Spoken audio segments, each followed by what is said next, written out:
We already talked about how back then, there was a game for everything. But even with that in mind, you can still stumble upon things you will never expect to have their own video game. Wu-Tang, the legendary hip-hop group from New York in the 90s. Activision was looking to capitalize on their massive popularity at the time, took a half-finished project from Paradox Development and reshaped it into a 4-player fighting game for the PlayStation. So sit tight, because today we're playing Wu-Tang. This was one of those games I loved playing as a kid. Back then, I had no clue who the Wu-Tang actually were. I'm sorry. I didn't have any rap culture in me, and I still could not name you a single song of them. What? But I could tell you that Risa was my guy. When things got messy, he was slicing people up. Now, I just realized there's actually a new game on the horizon, Rise of the Deceiver, an upcoming action RPG where you team up with up to 3 players alongside the clan to rescue the Wu brothers. It got this anime-inspired look, and from what I've seen, it looks solid. No release date yet, but I will put it on my wishlist. Back to the old school, this game actually has a story. Don't think of it as just an empty fighter. Taking heavy influence from the martial arts philosophy the group always referenced, the 9 members of the clan study the ancient kung fu style of the Wu-Tang under Master Shin. This person clearly doesn't exist. And of course, where there is good, there is evil.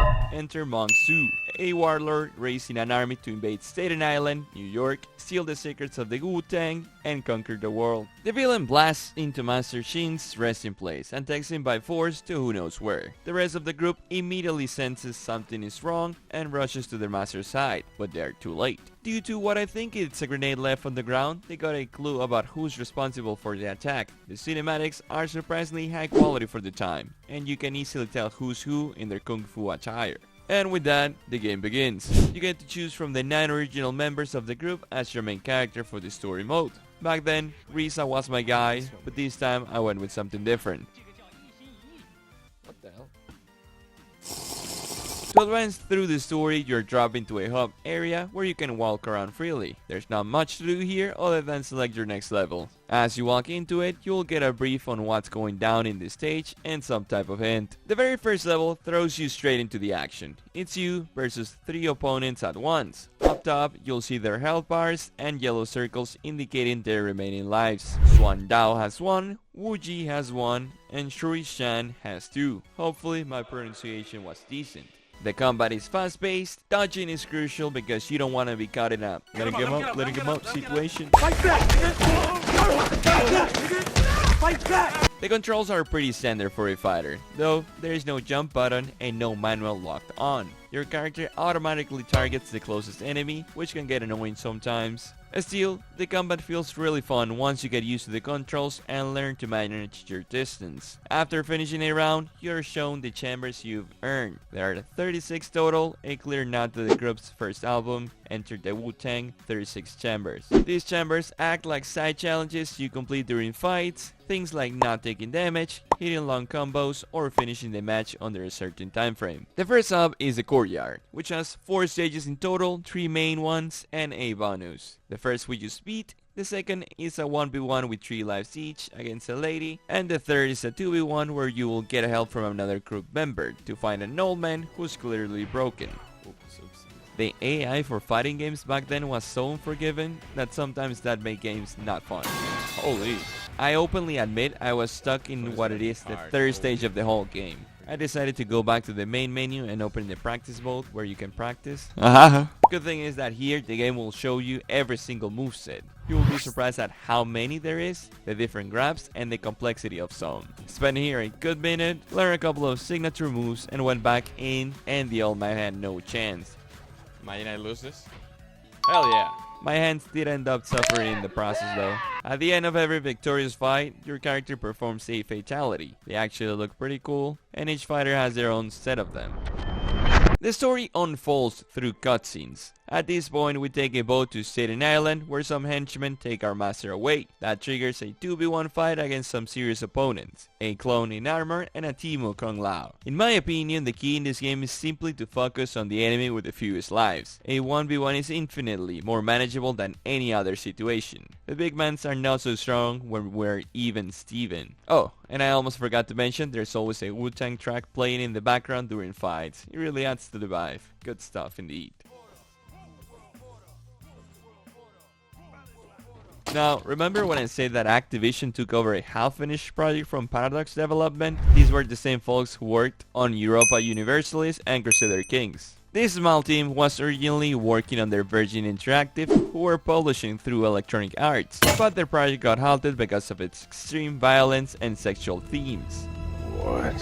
That game was called Thrill Kill. It was supposed to be one of the first 4-player fighting games ever, and a controversial one at that. The setting was literally hell, and whoever won the tournament will return to life. Every fighter was some kind of deranged criminal, a librarian who murdered her husband and sister for having an affair, an arsonist, a cannibal, even a dwarf whose only wish was to be taller. The game was never officially released, but copies leaked online over the years. Despite its cancellation, it got a cult following, and not long after, it was reworked into what we're playing today. Pretty well how a game set in hell became Wu-Tang Shaolin Style.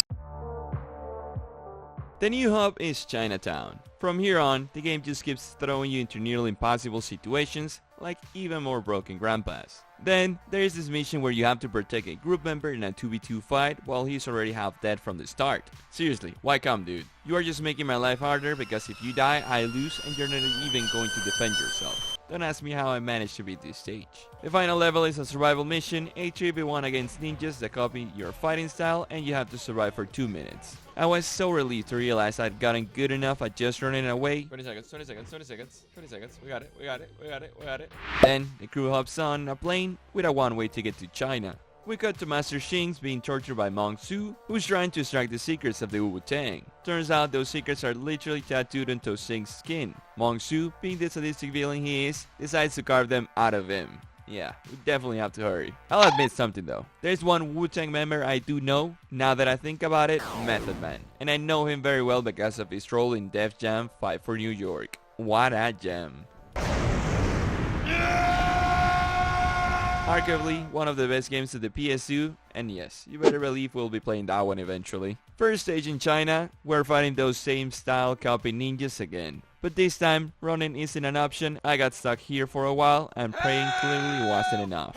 Next stage, another 1v3 scenario, this time against the frightening lady, somewhat easier but still a headache. Then comes the second to last fight, Monk Su right hand man, Lei Gong. Basically a rip-off Raiden who actually controls thunder. Once you beat him, Monk Su himself shows up and invites you to settle things once and for all, but not before killing his own ally of course. Before you can face him though, you need to unlock 35 chambers. So you have to go back and figure out what they are.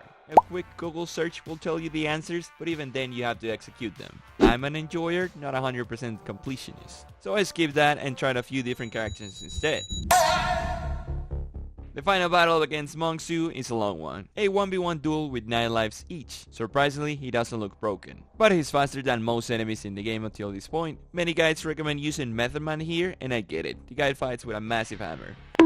Antagonist down, the whole group is here. You know, I really wish we actually jump people the same way I was getting jumped the whole game. Will have made sense since we're 9, but whatever. After the final hit, the villain still isn't done. He traps everyone by closing the gates, pulls the green grenade off his necklace, and starts laughing like the maniac he is. Risa, still holding the grenade he picked up at the start of the game, activates it, somehow reopening the gates, and leaves it in Monk Su's mouth. The crew escapes just in time before the entire place explodes. Outside, they look up at the sky, and they see their master smiling down from heaven. A fitting ending to a short but solid story. The credits start rolling, and that's pretty much for the main story. After that, you can replay it with a different character, unlock some of the enemies as playable fighters, or face your friends in the versus mode. I remember that my brothers did not like this game whatsoever. I'm guessing they were just big Tekken and Bloody Roar fans. Nonetheless, this title is a piece of my childhood that I'm grateful that I got to replay. We're living it here. That is about all Wu-Tang Shaolin Style has to offer. If you liked the video, make sure to hit the like button and subscribe. It helps me out a lot and might help others find the video too. Reminder that you can follow me on my other socials where you can tell me what's your favorite animal. If you don't want to miss the full walkthrough, make sure to join the live streams. I play a couple times a week. Thank you for watching the video until this part. My name is Celis, and with nothing else to say, good night.